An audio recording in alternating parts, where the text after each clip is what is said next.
advertise, but the key for Facebook is to understand what do you want your advertisement to do, right?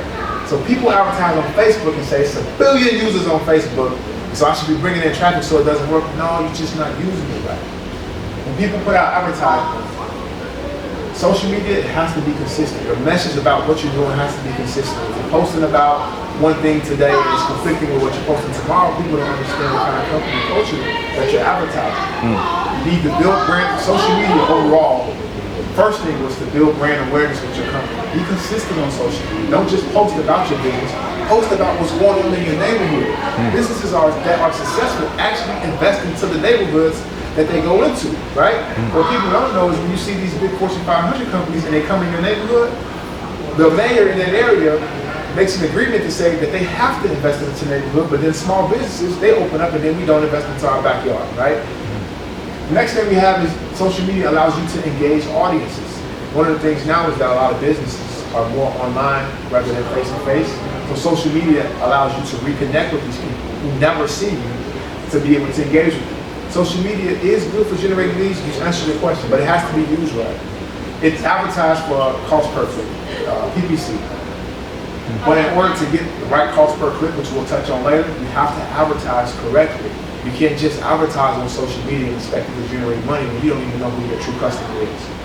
And last but not least is when you get on Facebook and all these social different sites, it's Facebook, Instagram, Twitter, everything builds up and it creates traffic to your site. What it's called is SEO, search engine optimization. What this means is that there's a filter, they call it a spider that crawls the web, and it tries to capture things that are in demand. So the more your business is in demand, the more that you're posting, the more traffic you have, Google, Yahoo, Facebook, social media, it raises you up and you're able to get found quicker, which ultimately leads to you converting more customers. The number 7 thing to help you continue to stay in business and grow is that you got to have a concentrated market. It's one of the questions that you just asked me.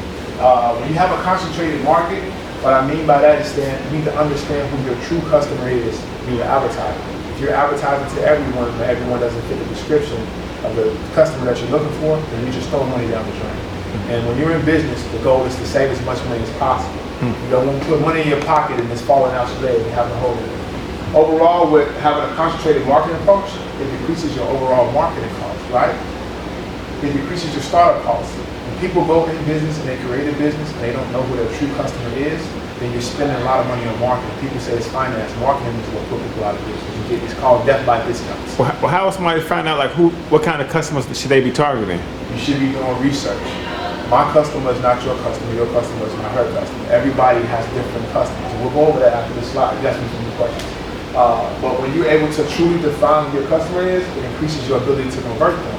If you know that every time I get a customer that they fit within a certain criteria, then I understand that customer's emotions so that I know how to advertise and sell and follow up with them. Other thing that it does is when you have a concentrated marketing approach, it allows you to open different locations. This is the part we talked about earlier. Talent is not enough. You have to build systems. Systems is what helps you grow your business. So to answer your question, how do you know who your customers is? You got to do a market analysis, right? If you don't have one and you're in business, then you're going to go out of business soon. You do a market analysis, what you're trying to gather is, who is my customer? Who needs my service? What are their habits? I know from my customers in my service, they love to travel. So I make sure that my advertisement shows up on travel sites. I know that a lot of my customers like to cook and go to 5-star restaurants and watch certain shows. So I make sure that my advertisement is in front of them when they need me. I try to place my service in their hand before they even know that they need it. When you're in business, that's what your job is as the owner or the CEO of the company, to make sure that you know who your customer is. The next thing you have down is demographics. You have to dig into the weeds. Now we're taking a deeper dive.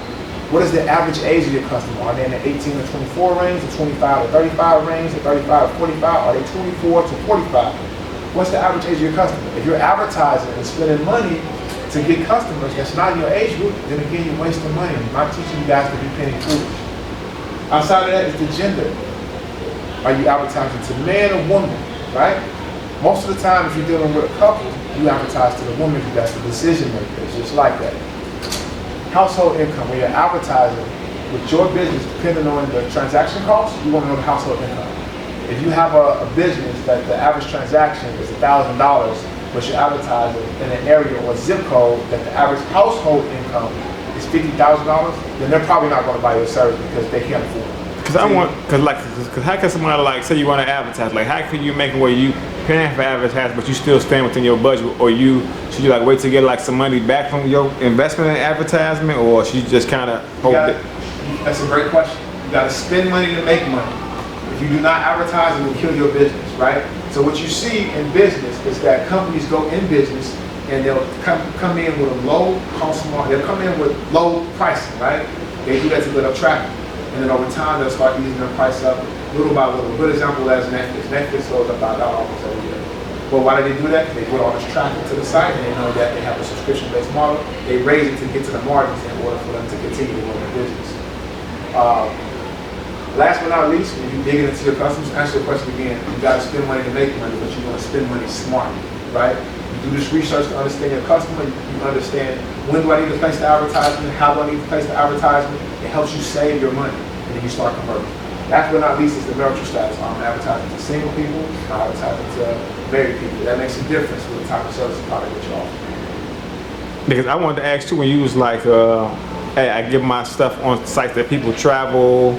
You know, if I was your customer, like how are you able to get your stuff on sites where say you research your customer, and now you trying to put it in their ad view basically. Like how do you put it on these travel sites? Like what site does a person go through to put their business on these other sites to willing customers?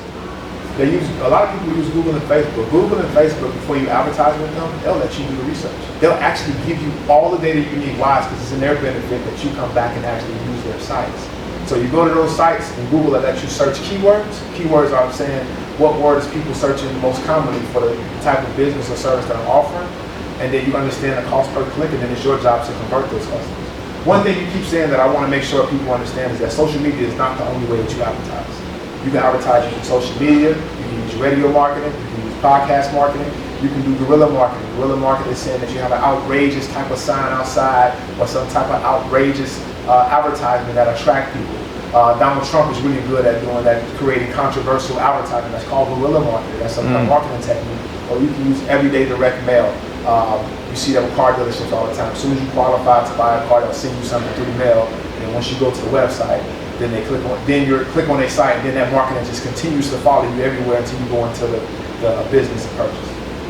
That's not by accident. All those things is called a marketing plan, a marketing strategy, and they overlap one another. But that information is truly accessible for free. I'll give you some sites once we get in. Okay. Next thing we have down is that now that you got all this traffic, all these customers coming in, you're saying, I still can't get no business, right? It's because you got to have a sales script. What I'm teaching you guys is how to have systems. Anybody who's in your company as an employee should understand that there are processes in place. Every time a customer calls in, it should be the same field. That's why you do the same. You go to the same hairdresser or the same any type of service provider because they give you a good field. So you build a sales script and you tell your employees, follow this sales script. This is a proven model. As you go through the process, you'll be able to convert them once you get to a certain step in the process. The next thing is once you bring in customers in, everyone's not going to buy your service right away, right? So what you got to have is a follow-up process. You teach your customer, your employees, how to follow up with people consistently. But if I don't teach you, you might follow up twice, you might follow up once, but you have a higher conversion. Why? Instead of letting them do a la carte, you teach them, hey, one of the things I teach all my people is to use the PET system. A phone call, an email, a text message with everybody you try to contact. That way you have 3 different ways that you're able to communicate with them. They'll communicate with you back in the way that they feel most comfortable. Last but not least is when you put a sales process in place and your team is following it step by step, you know that you can enhance your sales and increase your conversion rate, but it also increases the customer service standard. When you build out that culture and your employees understand this is the customer service standard from that day forward, then they'll have to honor that. And what things you should just like to help get your employees to meet that standard? Like you do like workshops or whatnot? Absolutely. So if you have a business, I'll give you a great example. When you create a business, your employees should not be able to fully operate in your business until you train them on the culture of the business and customer service. I run a company where I don't need specialized talent. Talent is great, right? You want to get the top talent skill set, but you want to have a system and you want to teach people how to do to deliver the type of service or create the product. We bring people in and we train you for 16 hours before you can actually go out in the field. For my consultants, we bring you in and you may be the top consultant, but you don't understand our company, our culture, the way that we do things. You have to train people. Some people want to hire top talent and say, all right, go ahead and go do the job, instead of saying, well, this is how we expect you to do the job, just in case something does happen. We know that you follow this process, or what step in the process that you fail to do that helps out companies when it comes together. I'm sorry, can you give me the pet analogy again? Phone call, email. It's pet. It's phone call, email, text message. How do you text? Pet. That's what the bigger companies use. That it does not get pushed down to smaller companies in order for them to grow. And when you say that, like you said, the pet thing, like what? Is it like some type of, is it something that you just document, or is it something that got already set up where you can like get them to do the pet system? That is a great question. Leads me to my next slide. I use the pet system now. I'm a big fan of going green. It's good for the environment, but I'm a big fan of using automation to do the heavy lifting for me. Why? Because I'm only one person. I can only do so much. You see a lot of business owners burn themselves out because they don't have systems. This goes back to when I say talent is not enough. You take that talent and you build into the system so that you can duplicate yourself within your company. One of the big things that you need to have is a CRM system. CRM system is a customer relationship management system. This system does the petting for you, right? So when you get a system, it automatically can send text messages, it automatically can send emails in a format and when you want to do it. For example, when you get in a transportation company, I have a moving company. I know that if I move you this year, it's a possibility that you might move 3 to 4 years from now. I already have campaigns set up in my system to send you out another email 45 days before your previous move day, because I know that your lease might be at that time. The system automatically does it for you. Another thing that this helps you do, I'll give you the example of business intelligence.